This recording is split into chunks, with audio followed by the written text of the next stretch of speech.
الأصدقاء الأعزاء، الصديقات العزيزات، السوريين والسوريات، والعرب في كل مكان، مرحبا.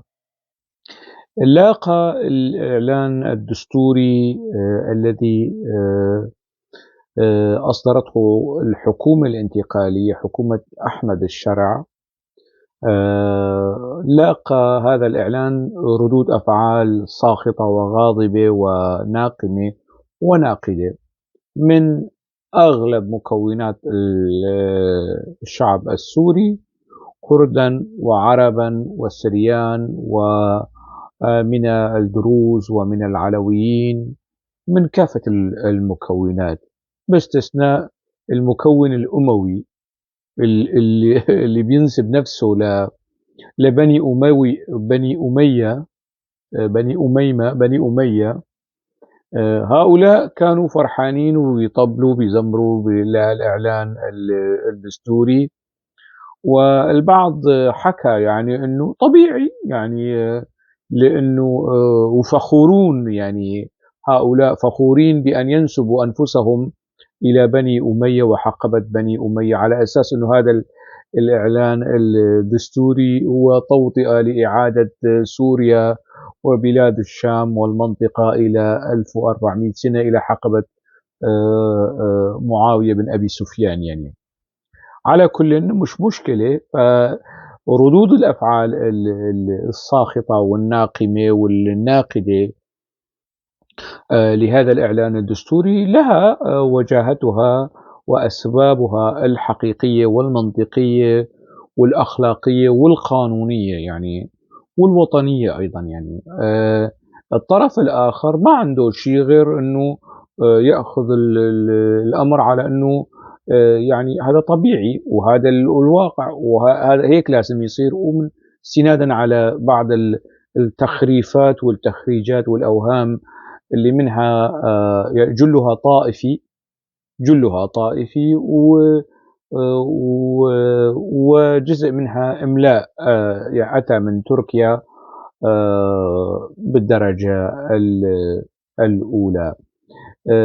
هذا الإعلان الدستوري الذي صدرته الحكومة المؤقتة ووقع عليه الرئيس المؤقت، يعني سيكون مدته 5 سنوات. خلال هذه ال5 سنوات ترتيب الدولة، ترتيب الجيش، ترتيب المؤسسات، مناهج التربية والتعليم، الإعلام، كل هذه التفاصيل وفق مزاج واستراتيجية أيديولوجية محددة ومعينة. يعني يعني مكونات الشعب السوري، كردا وعربا وسريان، والمكونات القومية هي، والمكونات الدينية والطائفية، كان يعني موقفها واضح. يعني وسقف الاعتراض والنقمة والنقد يعني كان عالي جدا عند الشيخ حكمة الهجري، ويعني أحيي فيه هذا الموقف الوطني وهذا الموقف المبدئي والموقف الأخلاقي. ليش؟ لأنه يعني الدروز لهم تاريخ مؤلم ونازف ومحزن وأسود مع يعني في الحقبة العثمانية، مع العثمانيين القدامى. وأي واحد بيروح شوي يبحبش في التاريخ سيرى أنه أجداد رجب طيب أردوغان وهؤلاء الحكام سوريا الجدد اللي يقتدون بالعثمانيين القدامى والعثمانيين الجدد، وممكن نسميهم المكون الأموي، مش السني. لا، مش السني، لأنه هنالك العديد من وأطياف واسعة من المسلمين السنة السوريين لا يميلون حيث يميل المكون السني الأموي الحاكم حاليا. يعني هذا المكون الطارئ الجديد اللي على المجتمع السوري حكام سوريا الجدد أو الأمويون الجدد، طالما العثمانيين بيقولوا إنه نحن عثمانيون جدد اللي بيحكموا تركيا حاليا، فهؤلاء أيضا يصدرون أنفسهم على أنهم أمويون جدد وينسبون أنفسهم زورا إلى بني أمية. هؤلاء الفرحانين. المكون الأموي الجديد الذي سطع على الدولة ويحاول مصادرة الدولة بالكلام المعسول يعني تكتيكات معاوية، على أساس أنه أحمد الشرع بده يعني يتقمص شخصية معاوية واللين، ويعني بهالحالة ولابس الدور شوي. فهؤلاء الوحيدون الفرحانين بهذا الإعلان الدستوري، لأنه يثبت أركان حكمهم خلال هالسنوات. لا يوجد هنالك ضمانات خلال هذه السنوات أنه هذه المرحلة لن تتحول من مرحلة انتقالية إلى مرحلة آبدة. يعني هل هنالك ضمانات أنه أحمد الشرع بعد انتهاء هذه ال5 سنوات لا يعلن نفسه أيضا بحكم البرلمان والصلاحيات الممنوحة له الآن وترتيب البلد وفق هذه الاستراتيجية، أنه تتحول رئاسته من 5 سنوات مؤقتة إلى 50 سنة آبدة؟ ما حدا بيعرف. ما في ضمانات لمحاسبة الرئيس وفق الإعلان الدستوري. والشخصية شو اسمها هاي المسؤولة في لجنة الإعلان الدستوري تأتي بمنتهى الغباء بمنتهى الجهل بتقول ما في حدا يحاسب الرئيس لأنه في فصل بين السلطات. شوف التخريجة، شوف الفتوى أنه موضوع فصل السلطات يعني أخضعت مسألة حجب المحاسبة والمساءلة عن رئاسة الجمهورية، أنه هذا موضوع فصل سلطات. كيف بدنا نخضع رئيس الجمهورية للمساءلة أمام السلطة التشريعية مثلا؟ يعني ما بيصير الموضوع، وهذا فصل سلطات. عندها فهم مغلوط وسطحي وغبي للفصل ما بين السلطات في هالخصوص يعني. وهي لجنة أعتقد هي عضوة في لجنة الإعلان الدستوري. نظام حزب البعث العربي الاشتراكي انقلب على السلطة السورية في 8 آذار 1963 وأعلن حالة الطوارئ والأحكام العرفية، واستمرت تلك الحالة الطارئة حالة الطوارئ، ويعني من اسمها بيبين أنه هي حالة مؤقتة وكذا. استمرت تلك الحالة من 63 ولغاية 2011. ألغى بشار الأسد حالة الطوارئ والأحكام العرفية وأدخل البلد في حرب أهلية، على أساس أنه حالة الطوارئ والأحكام العرفية خلص استقرت البلاد. ولكن هو يعني أدخل البلد في حالة ألعن وأسوأ وأحقر من حالة الطوارئ والأحكام العرفية على زمن نظام حزب البعث، وأدخل البلاد في 13-14 سنة من الحرب الطاحنة. يعني هذه الحرب التي أعلنها بشار الأسد على الشعب السوري تتجاوز بسنوات ضوئية يعني الحرب التي أعلنها على إسرائيل، أو حتى الحروب العربية مجتمعة على إسرائيل. لكي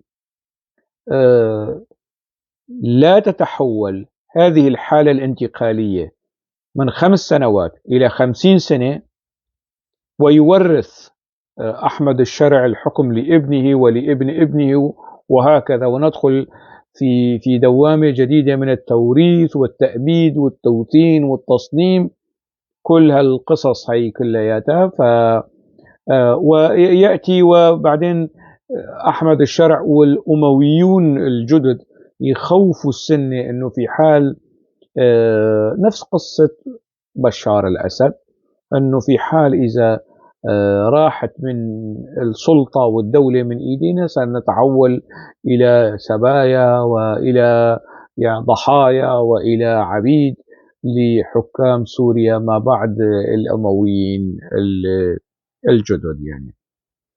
مهم حالة التمجيد هي بالسلف الصالح والأمويين اللي حاليا بنشوفها على السوشيال ميديا في إعلام ال النظام السوري الحالي، تشبه حالة جنرال جورو لما اجى على دمشق، اتجه إلى قبر صلاح الدين ويعني ركل بقدمه ذلك القبر قائلا: ها قد عدنا يا صلاح الدين مرة أخرى. يعني الآن يعني أحمد الشرع والأمويون الجدد إلى قبر من سيتجهون ويقولون ها قد عدنا؟ يعني لأنه من أخرج الأمويين من سوريا والشام ومنطقة المشرق هم عرب، هم العباسيين، يعني أبناء عمومة بني أمية، هم بني هاشم. فيعني إذا هنالك أضرحة للعباسيين في دمشق، ربما أحمد الشرع أو الأمويين الجدد يتجهون نحو هذه الأضرحة ويقول: ها قد عدنا يا من أخرجتمونا من دمشق. وهم أيضا كانوا أهل سنة وجماعة. أصلا مذهب أهل السنة والجماعة والمذهب الشيعي تشكل وتبلور في الحقبة العباسي، وكل كتب ومراجع الصحاح والأحاديث يعني تم تدوينها بعد مضي يعني أكثر من سنتين من وفاة الرسول صلى الله عليه وسلم وفي الحقبة العباسية. إذا هؤلاء الأمويون الجدد إلى أين سيتجهون؟ بالمحصلة سأتناول موضوع أو خرافة السلف الصالح في نهاية هذا الفيديو، لكن الآن دعونا نركز على هذا الإعلان الدستوري السيء الصيت والذي يستحق كل هذا الغضب والسخط والنقمة والانتقادات. من ضمن هذه الانتقادات أعتقد أنه يعني الاعتصامات التي سنراها سواء في المدن السورية في داخل سوريا أو في المهاجر، ومن هذه الاعتصامات ما شهدته اليوم مدينة بوخم الألمانية. نتابع هذه المشاهد ثم نعود.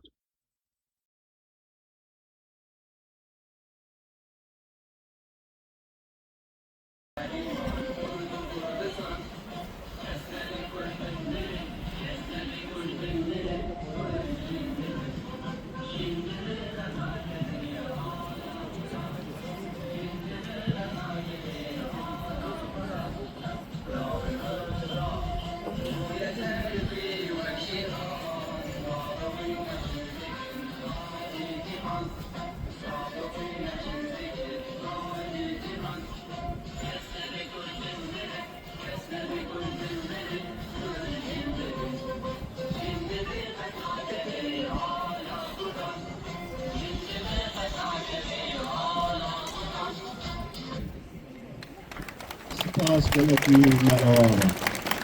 براستی جبهه امسلاوی خودشین انج خلق مقام شلورا گودو پیشندان مزن مشن مزن لور رابون و هر حال عمود يجي. آخر بيازي درفتي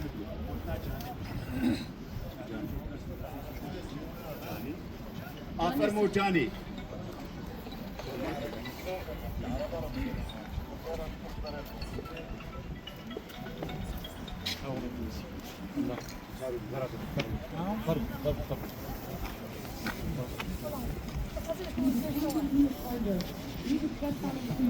Wenn wir so unsere Fläche kämpfen, wir hören uns alle und wir werden es uns nicht nehmen lassen.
بيجي درغام.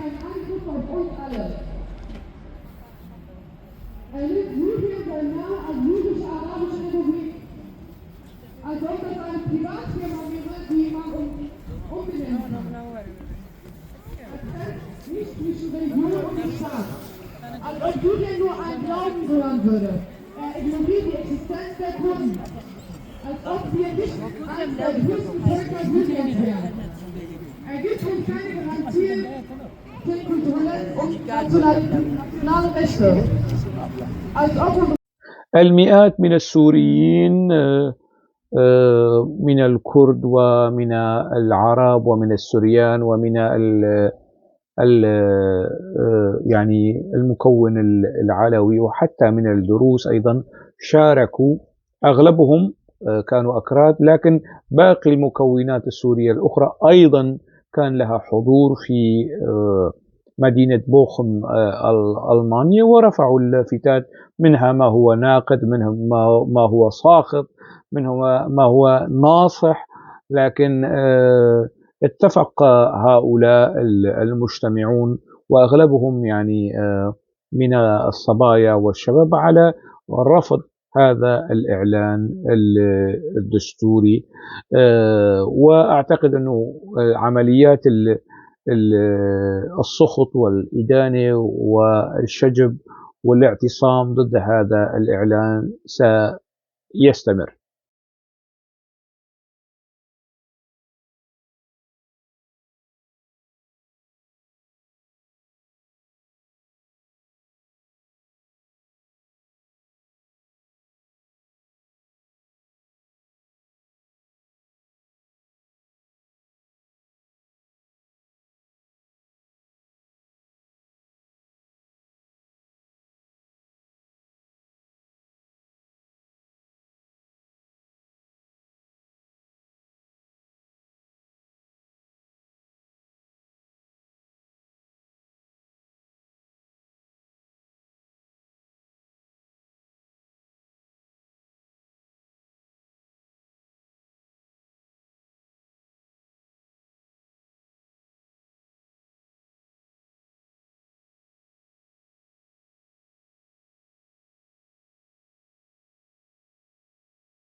من حيث الموضوع في الأحكام العامة، تجمع الدساتير على تحديد اسم الدولة وهويتها ضمن الأحكام العامة، ولأن اسم الدولة وهويتها محددان منذ دستور سوريا عام 1920، وقد استمر الأمر على ذلك في مجمل الدساتير حتى غدا اسمها عرفا دستوريا.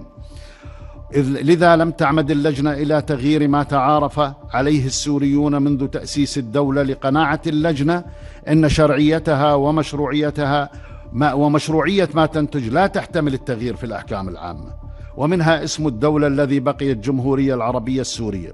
سبق وأن نشرت هذا الفيديو لعبد الحميد العواق، وأنا شوي تحريت عن هذا الشخص عندما كان في محافظة الحسكة، وهو من محافظة الحسكة، وميله يعني هو يعني بعثي، ومش بس بعثي وصدامي كمان، يعني يقدس شيء اسمه صدام حسين، يعبد شيء اسمه صدام حسين، ومعروف صدام حسين للشعب العراقي هو من هو، ماذا فعل بالشيعة وماذا فعل بالسنة وماذا فعل بالشعب الكردي في العراق. أيضا عبد الحميد العواك يعني على حد علمي أبنائه في تركيا حصلوا على الجنسية التركية، لا أعلم إن كان هو حصل عليها أم لا. سرت شائعات أنه هو حاصل على الجنسية التركية وأنه عضو في حزب العدالة والتنمية. أنا لا يمكنني أن أنفي هذه المعلومات ولا يمكنني أن أؤكدها. هو المعني بهذا بعملية التأكيد أو النفي في حال وهو يعني يدرس في جامعة ماردين، وهي جامعة يعني ماردين هي مدينة كردية متنوعة، يعني فيها سوريان وفيها عرب وفيها كرد، ودائما البلدية بالانتخابات البلدية الكرد هم يعني يستلمون رئاسة بلدية ماردين. هذه من ضمن الجامعات المحلية أو وهو يعني كان يدرس باللغة العربية مش باللغة التركية. وقسم الدراسات العربية أو القانون أو التدريس باللغة العربية افتتح مؤخرا، يعني مش من زمان. وحسب المعلومات التي وردتني أنه عبد الحميد العواك الدكتوراه في قانون الدستوري أخذها مؤخرا، مش يمكن ب 2015 أو 2016، يعني هو بعد أن تواجده في تركيا أيا يكن، يعني في تقديمه للمبررات وموجبات في الأحكام العامة للإعلان الدستوري، وما جعله أنه يبقي على اسم الدولة وهوية الدولة، عروبة الدولة الجمهورية العربية السورية، أنه الدساتير الأخرى كانت يعني بالتقادم وبالتواتر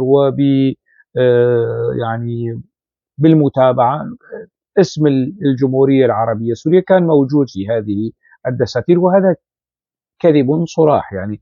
وأنا أتيت بنموذجين، يعني بدستور عام 1930 وبدستور عام 1950، أنه مش صحيح. الآن يعني مجموعة من ال الأمور البسيطة مش المعقدة، والأرشيف الدولي والجريدة الرسمية للدولة في فترة يعني في فترة الحكم الفرنسي، انتداب الفرنسي، وفي فترة الاستقلال تؤكد أنه كلام عبد الحميد العواق مش صحيح. طبعا هذا الكلام مش بس يخضعه للمساءلة أنه مش مطلع أو أنه يتعمد تضليل ويتعمد التدليس فيما يتعلق بهوية واسم الدولة. مش بس هيك، يعني ليس هذا وحسب، إنما يعني حتى يخضعه لمسألة الدكتوراه اللي أخذها، يعني كيف أخذها، حصل على الدكتوراه كمان، طالما هو في هذه التفاصيل البسيطة يعني يضلل ويدلس ويكذب على السوريين. نموذج بس بسيط، يعني للطوابع الرسمية في المراسلات وفي الطوابع البريدية. سأورد هنا نموذج بسيط مصور للطوابع التي كانت تصدرها سوريا في تلك الحقبة. من ثم نعود.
الدولة عندما تصدر طوابع للمراسلات، للشحن، للأذونات، للمعاملات الرسمية تضع عليها اسمها الرسمي. يعني لو كان اسم الجمهورية العربية السورية معتمد وفي الدستور لما يعني صدرت الطوابع كما صدرت في الحقبة البعثية مكتوب عليها الجمهورية العربية السورية.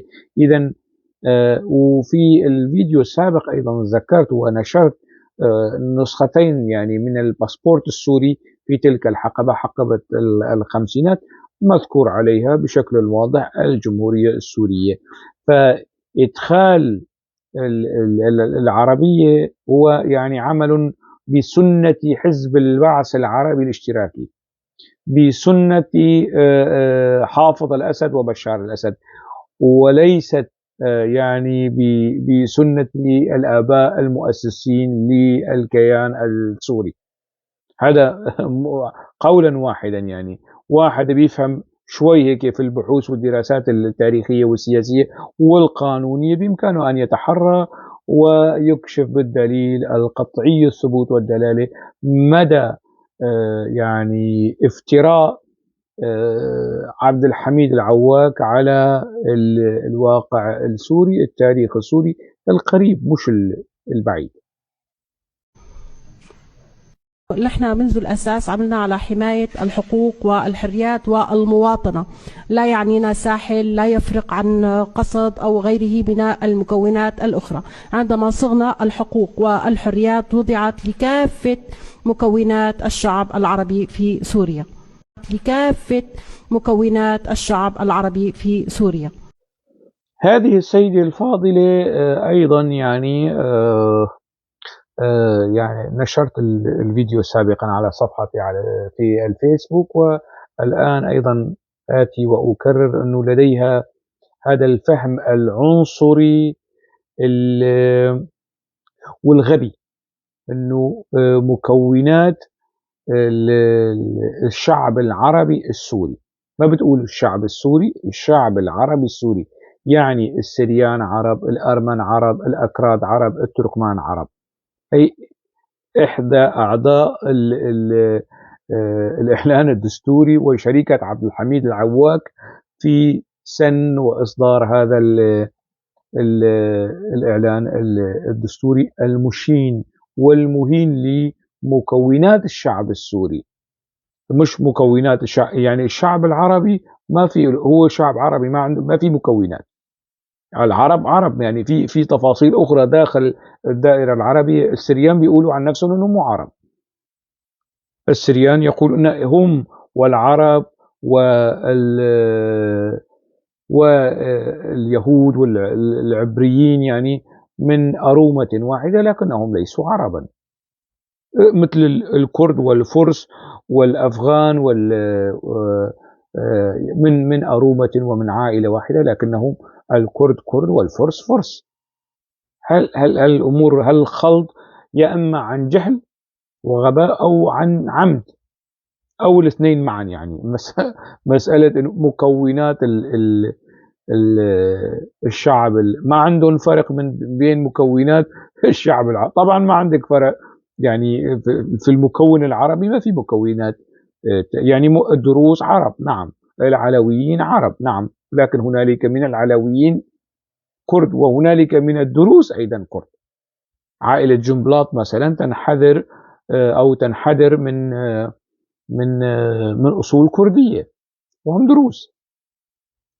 فهنالك أيضا يعني خلط مضحك ويعني يثير السخرية لدى أعضاء هذه اللجنة اللي جرى تجميعها مثل تجميع سيارة من الخردة أو القطع المستعملة. ف بطبيعة الحال هكذا لجنة مفبركة جرى تجميعها ستسن وتصدر لنا إعلانا دستوريا أحادي الرؤية، يعني منغلق، لا يقبل التنوع، لا يعترف بالتنوع، ويقلل يعني من قضايا الديمقراطية، ويرفع من سقف صلاحيات أمير المؤمنين وزعيم المجاهدين أحمد الشرع، وعلى وشك يعني أن ينسبوا له المعاجز والكرامات وينسبونه إلى العشرة المبشرين بالجنة، ويمكن يطلع علينا أن واحد مثل موسى العمر ويتحدث عن أحمد الشرع أنه كان صحابيا جليلا وشهد بدر وأحد والخندق وهكذا. يعني من التطبيل والتسمير المجاني، وبكل تأكيد سيكون هنالك من المكون الأموي اللي المتفاخرين بالأمويين الجدد حاليا من مكونات الشعب السوري، سيكون هنالك من يصدق لهذه الخزعبلات الطائفية والتملق والتزلف والتطبيل والتزمير الذي يحظى به أحمد الشرع. مع هذه الانتقادات التي وجهتها وأوجهها وسأبقى أوجهها لحكومة الشرع وإعلان دستور، وهو دستور الجمهورية إنجاز التعبير، وما عاد في شيء جمهوري مع هذا الإعلان، لا يبقي شيء للجمهور طالما الصلاحيات الكبيرة والمهولة موجودة ممنوحة لأحمد الشرع. ما عاد في شيء اسمه جمهورية في سوريا، مجازا أو تجاوزا. هذا الإعلان الدستوري هو إعلان للجمهورية العربية السنية الأموية والعثمانية، خليط من العثماني والأموي سوا. يعني أنا هكذا أرى هذا الإعلان الدستوري أنه يمهد، وهكذا إعلان سيكون منبوذا ومرفوضا من مكونات الشعب السوري ومن حتى من الدول العربية. يعني صحيح الدول العربية لا تعبر عن موقفها الساخط بشكل فوري، لكن مع زيادة الاحتجاجات وحالة الرفض لهذا الإعلان الدستوري سيكون للعرب كلمة مختلفة أو مختلفة عن ما قيل في حق أحمد الشرع ونظامه في الأيام القادمة. أيضا الأوروبيين ومؤتمر الدول المانحة الذي من المزمع عقده في في بروكسل سيكون له موقف من مستجدات التي حصلت في سوريا. وحتى يعني قيل أنه منصة إكس حذفت العلامة الزرقاء من حساب أحمد الشرع ووزير خارجيته ورئيس الوزراء أسعد الشيباني. هذه مواقف بسيطة، وإيلون ماسك معروف بمدى قربه وتأثيره على الإدارة الأمريكية الجديدة. كل هذه تفاصيل يعني تعطي مؤشرات أنه المآزق السياسية والقانونية والأخلاقية وربما العسكرية التي تنتظر نظام أحمد الشرع في الأيام القادمة ستكون يعني مآزق حرجة وكبيرة ومصيرية. طيب، نحن ننتقد هذا النظام وهذا من حقنا. كيف أرى أنه يعني يكون هنالك مخرج، يعني نضيق الخناق على هذا النظام، لكن ينبغي أن نعطيه مخرجا لكي لا يستمر فيها ولا يمضي في الحقد على الشعب السوري وحقائق الشعب السوري ومكونات الشعب السوري. ويخرج من دوامة الأوهام العثمانية والأموية والخزعبلات والقصصي. ما هو في تقديري المخرج الممكن أن تلجأ إليه هذه الحكومة لكي تخفف من الضغوط عليها وتقلل من حجم المآزق وتحول نقاط الضعف التي فيها إلى نقاط قوة؟ هو يعني مسألة مهمة جدا، وينبغي أن يستمع إليها أحمد الشرع والشيباني وكل أركان جبهة النصرة.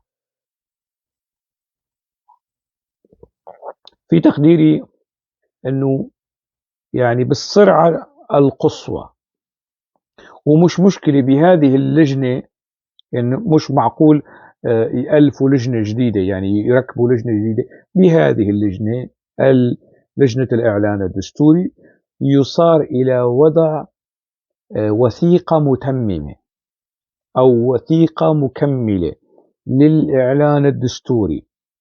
هذه الوثيقة المتممة والمكملة للإعلان الدستوري تحاول أو تذكر وتؤكد، مش تحاول، تؤكد ضمان الاعتراف أو الاعتراف بمكونات الشعب السوري، تعريف واضح للشعب السوري ومكونات هذا الشعب، وضمان حقوق هذا الشعب الإدارية والسياسية والقانونية في الدولة السورية، ليكون الأمر واضحا وداعما ويسد باب الأعذار والثغرات في الإعلان الدستوري الذي صدر قبل أيام.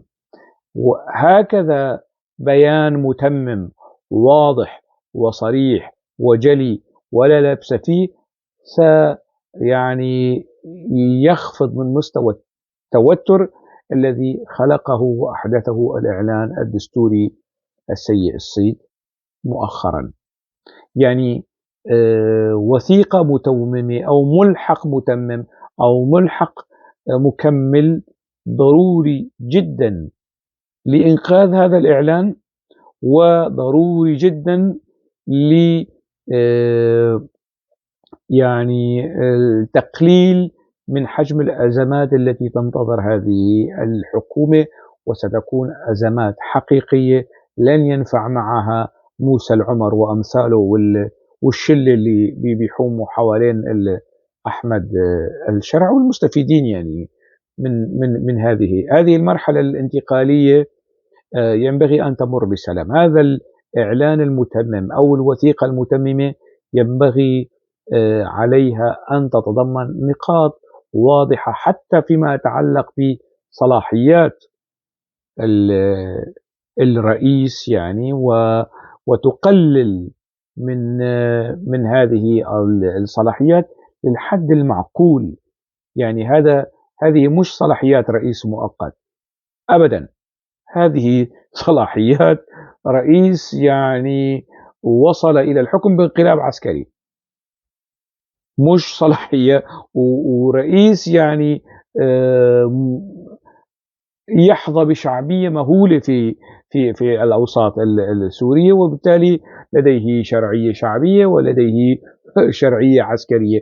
وأحمد الشرع يعني لا يتمتع بهاتين الشرعيتين، لا الشرعية الشعبية ولا الشرعية العسكرية ولا الشرعية القانونية والسياسية. وبالتالي مراجعة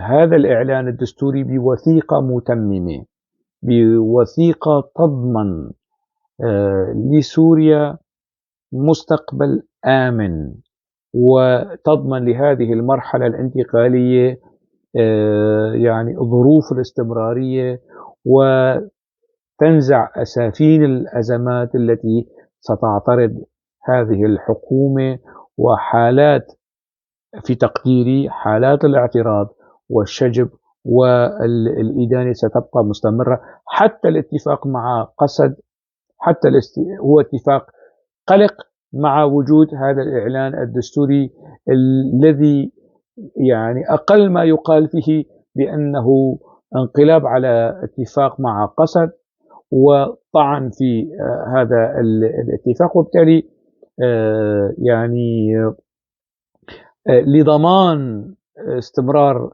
الاتفاق، نجاح الاتفاق بين الحكومة السورية وقوات سوريا الديمقراطية، ينبغي يعني إصدار إعلان أو وثيقة متممة بصرف النظر عن التسمية تنزع أسافين كل هذه الأزمات، وبذلك يكون يعني النظام الحالي في منأى عن أخطار محدقة، والأمويون الجدد يعني لا ينتقلون إلى لا يصبحون يعني جزء من الماضي.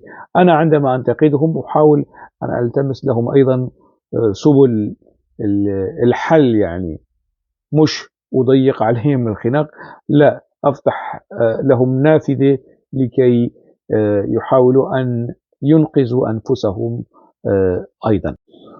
الآن لنأتي على النقطة الأخيرة، وهي نقطة مهمة، يعني الخزعبلات والخرافات عن السلف الصالح والأمويين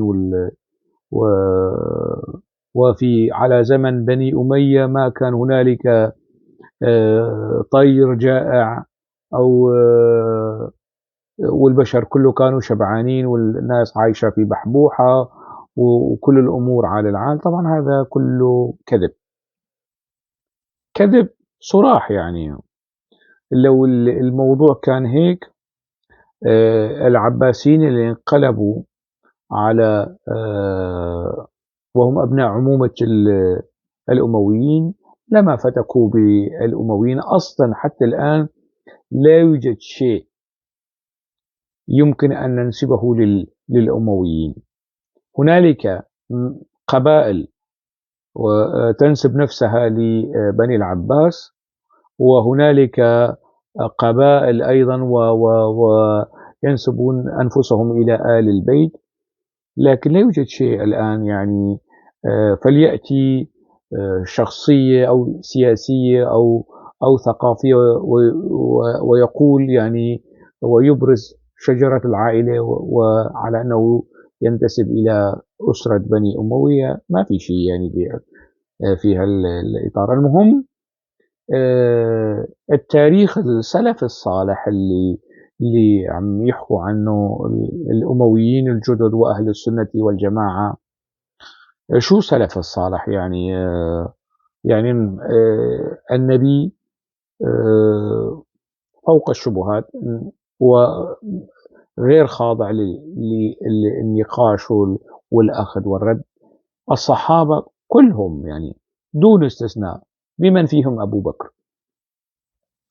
إذا بنرجع لتاريخهم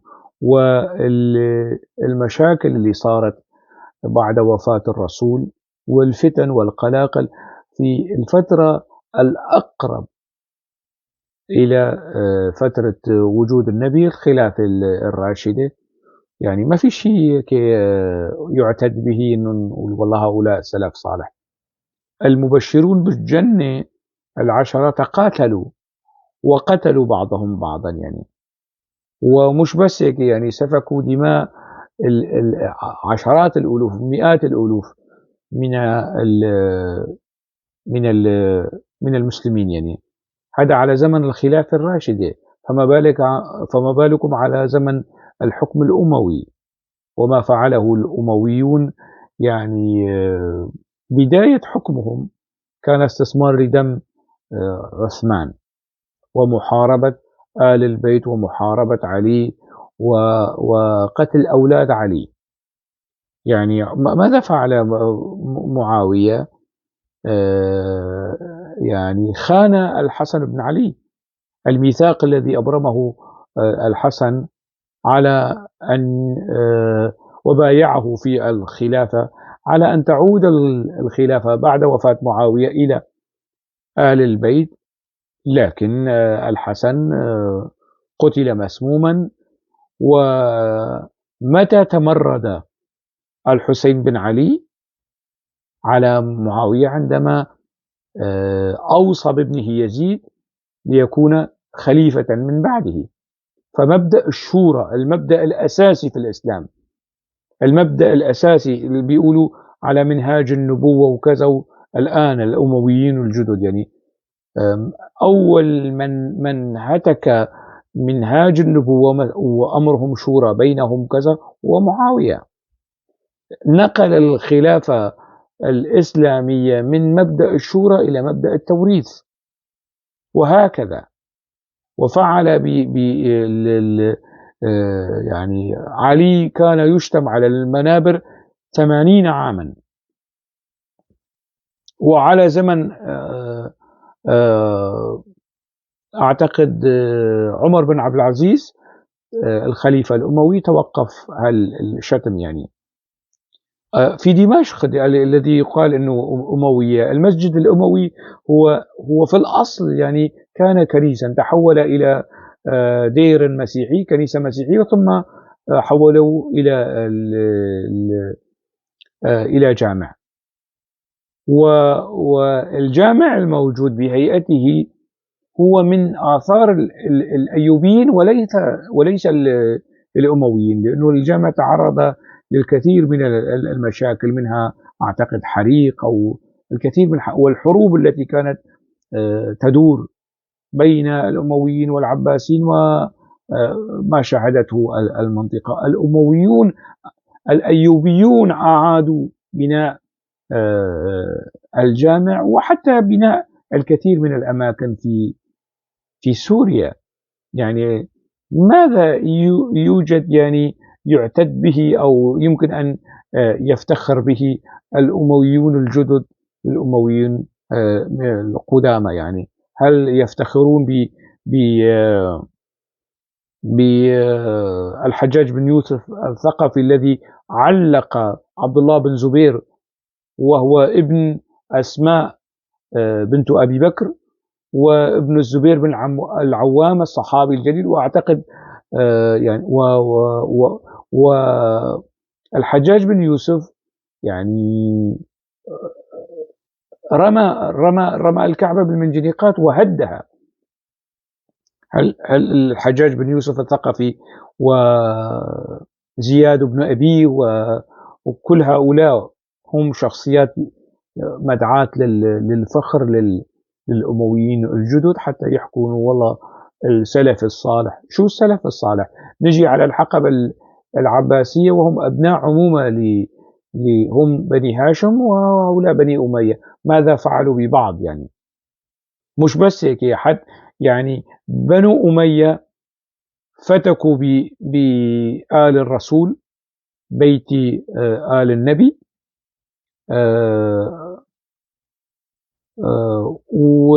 والعباسيين أيضا، ورغم أنه العباسيين كانوا أقرب إلى يعني أحفاد الحسين بن علي، لكنهم أيضا تعاملهم مع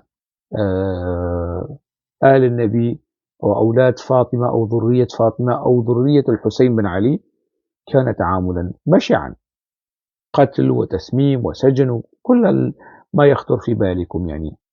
فشوفي مشرف في القصة، يعني الصراع ما بين الأمين والمأمون، جواري وغلمان هارون الرشيد وقصور هارون الرشيد. شو المشرف من هذا التاريخ اللي يسعى البعض توهم أمجاد الأمة؟ وين المجد في هذا الخصوص؟ يعني الناس تنظر إلى الأمام، تنظر إلى المستقبل، وهؤلاء يريدون إرجاع البلاد 1300 1400 سنة على أساس أنه والله الماضي هو أحسن من الحاضر وهو أحسن من المستقبل، من الخرافات والخزعبلات يعني المدسوس فيها الكثير من الأباطيل والأكاذيب، يعني ما لا علاقة لا على مستوى أحاديث المنسوبة للنبي يعني. فهؤلاء الأمويون الجدد يعني على ماذا يستندون؟ يعني ما هو السند الحقيقي اللي هو مدعاة للفخر فمسألة التركيز على السلف الصالح والله يرحمهم يعني بما لهم وما عليهم، لا تستحضروا كوارث الماضي لتصفية الحساب مع الحاضر. يعني لا يبتنى حاضر مشرق على ماض مليء ومكتظ بالمجازر والقتل والدم والاحتراب الداخلي. فأكتفي بهذا القدر وأؤكد على مسألة ضرورة استعجال إصدار وثيقة متممة أو ملحق متمم للإعلان الدستوري، وإلا سيكون هذا الإعلان هو أيضا إعلان وفاة مبكرة لحكومة أحمد الشرع. حتى موضوع آخر، ألقاكم على خير.